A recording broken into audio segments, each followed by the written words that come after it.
नमस्कार दोस्तों, रेल वाला 2.1 में आपका फिर से स्वागत है। और चलिए आज के वीडियो में हर दिन की तरह हम टॉप 10 वर्ड को करने वाले हैं जो आपके आगे आने वाले एग्जाम के दृष्टिकोण से अति महत्वपूर्ण साबित हो सकता है। ये सारे के सारे प्रश्न प्रीवियस ईयर में कहीं ना कहीं पूछा गया है, या तो फिलर में पूछा गया है, या सिनोनिम के रूप में पूछा गया है, एंटोनिम के रूप में पूछा गया है, या वन वर्ड सब्स्टिट्यूशन के रूप में पूछा गया है। तो कहीं ना कहीं आपके एग्जाम में ये प्रश्न पूछा गया है, बैंक में पूछा गया हो, ये रेलवे में पूछा गया हो, ठीक है, एसएससी में पूछा गया हो, कहीं ना कहीं ये सारे के सारे प्रश्न पूछे गए हैं। तो बहुत ही इंपॉर्टेंट है, मैं फिर से बोल रहा हूँ, इसलिए वीडियो में लास्ट तक आप बने रहें, क्योंकि वीडियो के लास्ट तक आपके सारे के सारे वर्ड जो है वो क्लियर हो जाएगी और हमेशा के लिए याद हो जाएगी। तो चलिए हम वीडियो को शुरू करते हैं। और वीडियो के पहले पार्ट में हम लेते हैं तीन कन्फ्यूजिंग हम वर्ड को लिए हैं, ठीक है, जो लगता तो एक जैसे ही है लेकिन उसका अर्थ जो है वो अलग अलग होता है। और फिलिंग द ब्लैंक्स में यदि आ जाता है वो, तो वहाँ पे आपको भरने के लिए मुश्किल हो जाता है, ठीक है। कभी कभी तो ऐसा होता है कि तीनों के तीनों एडजेक्टिव ही हो जाएंगे, एडजेक्टिव वहाँ पे भरना है, तो आप तो ये गेस कर लेते हैं कि हाँ भाई यहाँ पे एडजेक्टिव भरना है, लेकिन ऑप्शन में तीनों के तीनों एडजेक्टिव ही दिए हुए हैं। फिर हम कौन सा एडजेक्टिव भरें? उसमें भी क्या है, होमोफोन्स वाला, एक ही तरह की साउंड मिलते रहेगा, उसके उच्चारण स्थान एक ही होगा, ठीक है, एक ही तरह से उसको उच्चारण करेंगे। तो फिर नहीं समझ में आता है कि आखिर भाई एक ही तरह के सेंस भी दे रहा है तो कौन सा होगा। तो यहाँ पे आपको वो सारे के सारे पॉइंट क्लियर हो जाएंगे। देखिए हम देखते हैं, पहले वर्ड को देखते हैं।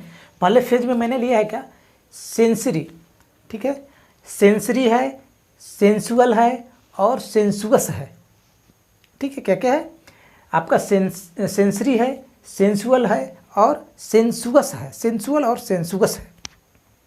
ये तीनों के तीनों कहीं ना कहीं आपको एडजेक्टिव के फॉर्म में मिलते हैं, ठीक है। क्या है, तीनों के तीनों आपको एडजेक्टिव के फॉर्म में ही मिलते हैं और उच्चारण भी एक ही जैसा लग रहा है, ठीक है, सेंसरी, सेंसुअल और सेंसुअस, ठीक है। आप कंफ्यूज कर जाइएगा कि हाँ भाई आखिर कहाँ पे किसको भरना है। तो आज के बाद आपको ये क्लियर हो जाएगी कि किस सेंस में हम कहाँ पे किसका यूज करेंगे। तो सबसे पहले हम देख लेते हैं सेंसरी। सेंसरी आपका हो गया क्या, ज्ञानेंद्रियों से संबंधित, ठीक है। ज्ञानेंद्रिय मतलब सेंस ऑर्गन से संबंधित सेंसरी हो गया, ठीक है। तंत्रिका तंत्र से संबंधित, जिससे हम सेंस लेते हैं, हाथ, त्वचा हो गया, आँख हो गया, कान हो गया, ठीक है, तो इनसे संबंधित हो गया सेंसरी, ठीक है। तो इस सेंस में यदि कहीं पे बात की जाए तो आप वहाँ पे सेंसरी का यूज कर सकते थे, ठीक है। ज्ञानेंद्रियों से संबंधित कहीं पे चर्चा की जाए या सेंटेंस में कहीं पे किया गया हो तो हम वहाँ पे सेंसरी का यूज कर सकते हैं, ठीक है, एडजेक्टिव के फॉर्म में। नेक्स्ट है मेरा क्या, सेंसुअल, ठीक है। सेंसुअल तो सबसे पहले आप समझ लें कि ये निगेटिव वर्ड है, ठीक है। क्या है, निगेटिव वर्ड है। और निगेटिव सेंटेंस को बनाने के लिए जहाँ पे अर्थ आएगा, निगेटिव सेंटेंस बनाना रहेगा, वहाँ पे हम क्या करेंगे, ये क्या था, सेंसुअल, सेंसुअल का हम यूज करेंगे, ठीक है। तो सबसे पहले तो समझ गए कि निगेटिव सेंस में यूज करना है या पॉजिटिव सेंस में। अभी जो ऊपर वाला बताया उसमें निगेटिव पॉजिटिव की कोई बात नहीं थी, लेकिन यहाँ पे क्या है, सेंसुअल की जब बात करेंगे तो यहाँ पे निगेटिव चीज़ की बात कही जाएगी। और निगेटिव मतलब क्या, यहाँ है एकदम शारीरिक सुख से संबंधित, ठीक है, ठीक है, यौन आचरण से संबंधित, आप समझिए, सेक्सुअल, सेक्स से संबंधित आप मतलब याद कर सकते हैं इसको, ठीक है। शारीरिक सुख जो होता है वो, और सेक्सुअल मोमेंट, ठीक है।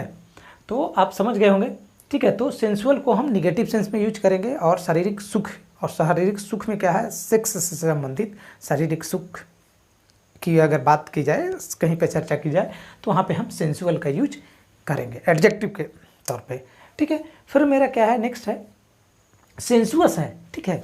तो सेंसुअस भी वही सेंस देता है। सेंसुअस हो गया कि शारीरिक सुख और मानसिक सुख, ठीक है, शारीरिक सुख और मानसिक सुख, ज्ञानेंद्रियों से संबंधित, ठीक है, ज्ञानेंद्रिय से संबंधित ही होगा।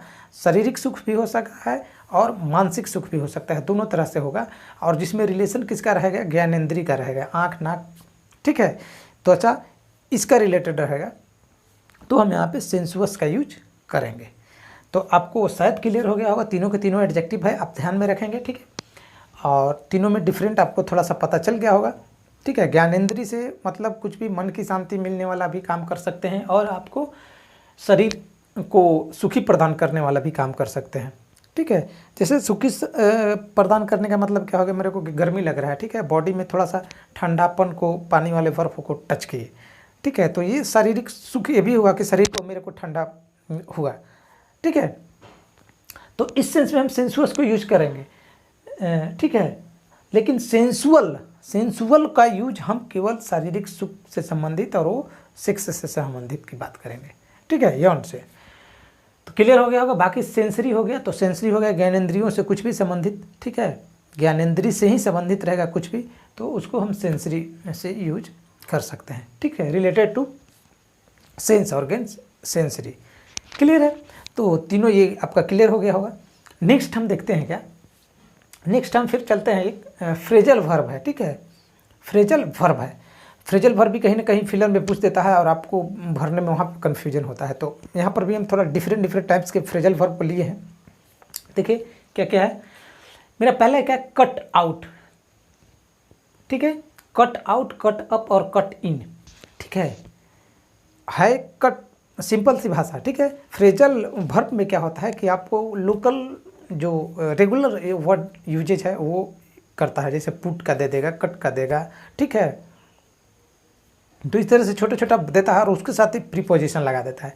और जब इसके साथ प्रीपोजिशन लगता है तो अलग अलग सेंस देने लगता है, जैसे कट आउट हो गया, कट इन हो गया। ठीक है, तो ये यहाँ पे दोनों अलग अलग सेंस देने लगेगा। तो देखते हैं हम, सबसे पहला मेरा क्या है, क्या है, कट आउट। क्या है, कट आउट। ठीक है, तो कट आउट का हम यूज कर सकते हैं क्या, किसी पोस्ट के लिए। आप ध्यान में रखिएगा। ठीक है, जब किसी पोस्ट की बात की जाए, जब किसी नौकरी की बात की जाए, ठीक है, जब किसी काम की बात की जाए, तो बोलता है ना कि तुम इस काम के लायक नहीं हो। ठीक है, या तुम इस काम के लायक हो, तो यहाँ पे हम कह सकते हैं कट आउट, योग्य। कट आउट मीन्स क्या हो गया, योग्य या लायक, उसके लायक हो कि नहीं हो, या योग्य हो कि नहीं हो। तो वहाँ पे हम क्या करेंगे, cut out, you are not cut out for this post. ठीक है, मतलब तुम इस पोस्ट के लायक नहीं हो। ठीक है, तो आप याद रखिए कट आउट का मतलब क्या हो गया, योग्य या लायक। नेक्स्ट मेरा क्या है, कट अप। ठीक है, कट अप। कट अप का मतलब देखिए यहीं पे थोड़ा सा डिफरेंस हो गया। कट अप का मतलब क्या हो गया कि शोरगुल करना। क्या हो गया, शोरगुल करना। ठीक है, बच्चे लोग शोरगुल करते हैं। ठीक है, कटप्पा आप याद रखिए, कटप्पा भी बहुत शोर किया था, तो आप याद रखिए cut up, Kattappa, cut up, Kattappa, शोरगुल करना। ठीक है, क्या हो जाएगा, शोरगुल करना। नेक्स्ट है मेरा क्या, cut in.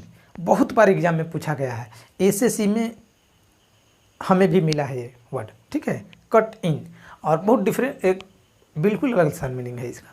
Cut in means क्या होता है, किसी मशीन आदि का स्टार्टिंग होना। ठीक है, जब कोई मशीन जो है वह स्टार्ट होता है, ठीक है, तो वह उसके लिए हम कट इन का यूज कर सकते हैं। ठीक है, तो किसी मशीन आदि का स्टार्ट होना। ठीक है, चलना प्रारंभ कर देना, स्टार्ट हो जाना, इंजन को स्टार्ट हो जाना। ठीक है, मतलब यही हो जाता है। इसका मतलब क्या होता है, कट इन। ठीक है, कट इन, कट इन मतलब क्या हो गया, किसी मशीन आदि का स्टार्ट हो जाना। ठीक है, चलना प्रारंभ कर देना। क्लियर होगा। नेक्स्ट है, नेक्स्ट हम बात कर लेते हैं फिर।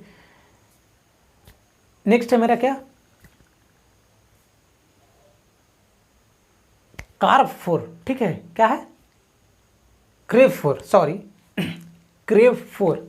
ठीक है, क्रेव फॉर है एक, और साउट आफ्टर है। ठीक है, हम ये दो वर्ड पे विचार करेंगे, क्या, क्रेव फॉर और साउट आफ्टर। ठीक है, तो क्रेव फॉर मीन्स क्या होता है, क्रेव फॉर मीन्स हुआ कि जब हमें किसी चीज़ की तीव्र इच्छा होती है।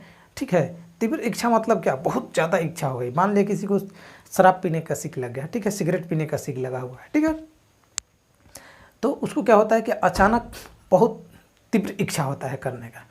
ठीक है, तो वहाँ पे हम क्रेव फॉर का यूज कर सकते हैं। क्या कर सकते हैं, क्रेव फॉर। क्रेव फॉर क्या हो गया, तीव्र इच्छा करना। ठीक है, क्या है, तीव्र इच्छा, अत्यधिक इच्छा होना, अचानक अत्यधिक इच्छा होना, तीव्र इच्छा होना, क्या हो जाएगा, crave for, crave for. Clear है। नेक्स्ट है साउट आफ्टर। ठीक है, साउट आफ्टर। साउट आफ्टर का मतलब क्या होता है कि देखिए कोई कोई काम होता है जिसे आदमी लोग पूरी तत्परता से करने के लिए ये प्रसन्न रहता है, कि पूरी तत्परता से रहता है कि नहीं मेरे को ये काम करना है, ऐसा काम करना है। जैसे गाना गाने का रहता है तो कोई आदमी पूरी तत्परता से रहता है कि नहीं मुझे गाना गाना है, ठीक है। या किसी चीज़ का फंड रहता है तो वो पूरे दिल लगा के काम करने के लिए वो तैयार रहता है। तो ये इसका मतलब यही हो जाता है क्या कि पूरी तत्परता से किसी काम को करने के लिए इच्छुक होना। क्या हो जाएगा आपका?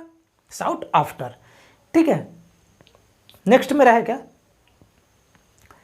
वेंट टू सी। फिर यहाँ पे हम 3 शब्द को लेते हैं जिसमें प्रीपोजिशन लगा हुआ है, ठीक है, वर्ब के साथ प्रीपोजिशन लगा हुआ है। Went to sea, went in sea और वेंट इनटू सी, ठीक है। एक है वेंट टू सी, एक है वेंट इन सी और एक है वेंट इनटू सी, ठीक है। 3 प्रीपोजिशन हो गया, एक टू हो गया, एक इन हो गया और एक इनटू हो गया, ठीक है। तो यहाँ पे भी फिलर में ये दिया जाए तो हम क्या भरे, कंफ्यूज कर जाएंगे। कंफ्यूज नहीं करना और आज के बाद आपकी कंफ्यूजन दूर हो जाएगी, ठीक है। तो चलिए हम देखते हैं क्या होता है। Went to sea, went to sea का मतलब क्या हुआ कि समुद्र तक गया, ठीक है। क्या हुआ? समुद्र तक गया। तक मतलब क्या है कि समुद्र का वहाँ जो एरिया था, एक एरिया रहेगा कि नहीं भाई यहाँ से यहाँ तक क्या है, सी एरिया है, ठीक है। तो उस वहाँ तक गया तो हम उसको बोल देंगे कि समुद्र तक गया, कि वहाँ पे इस सेंस आएगा तो वहाँ पे हम कर देंगे वेंट टू सी। क्या कर देंगे? वेंट टू सी। लेकिन वेंट इन सी, ठीक है। अब इन सी की बात हो गई तो मतलब हो गया कि समुद्र में गया, ठीक है। क्या हो गया? समुद्र में गया। समुद्र में गया मतलब क्या है कि मान लें कि अभी उसका तट था तो तट पे गया था तो टू के लगा दे, समुद्र तक गया, ठीक है। और इन गया का मतलब क्या हो गया कि ठीक है पानी वहाँ पे नहीं है, वो समुद्र है, समुद्र का एरिया है, पार्ट है जहाँ पे पानी आता है लेकिन पानी वहाँ पे आया नहीं है, ठीक है। तो हम वहाँ पे इन यूज कर सकते हैं कि समुद्र में गया तो इन का यूज कर सकते हैं। और उसी तरह से फिर क्या है? इनटू। इनटू का मतलब क्या होगा कि के भीतर गया, ठीक है। क्या होगा? के भीतर, मतलब समुद्र के भीतर गया, ठीक है। अपने समुद्र जो भी रहेगा उसमें पानी में पैर डाल देंगे, अंदर तक चले जाएंगे, ठीक है। तो हम उसको क्या बोलते हैं? समुद्र के भीतर गया। या कोई भी जहाज वगैरह, नाव वगैरह रहेगा, ठीक है, तो हम उसको क्या यूज करके लिख सकते हैं? जो पानी के अंदर जाता है तो बोलेंगे कि वो इनटू, ठीक है। अंदर के लिए हम वहाँ पे इनटू की यूज कर देंगे, ठीक है। लेकिन यदि वहीं पे गाड़ी जाएगा समुद्र के एरिया तक तब हम टू करेंगे कि ये गाड़ी जो है हमको समुद्र तक छोड़ देना, ठीक है, वो समुद्र के एरिया तक छोड़ देना, ठीक है। और जब कोई आदमी जो है तट से उतर कर उसके अंदर जाएगा, इन करेगा, तब हम वहाँ पे इन का यूज कर सकते हैं कि went into sea, sorry went in sea, went in sea. तो इस सेंस में हम यूज कर सकते हैं went to sea, went into sea और वेंट इन सी। आपको समझ में आ गया होगा पूरी तरीक़ा से। तो चलिए इस वीडियो में हम इतना ही, फिर हम मिलते हैं नेक्स्ट वीडियो में किसी अन्य वर्ड्स को लेकर के, ठीक है। ये वर्ब को लेकर के, फ्रेजल वर्ब, इडियम्स को लेकर के किसी न किसी तरह के वर्ड्स को हम लेके आपके सामने हाजिर होंगे। तो ये वीडियो आपको कैसा लगा इसके बारे में आप कमेंट जरूर दें, ठीक है। वीडियो अच्छा लगा है तो लाइक करें, दोस्तों के पास शेयर करें और अपने रिलेटिव को के पास शेयर करें।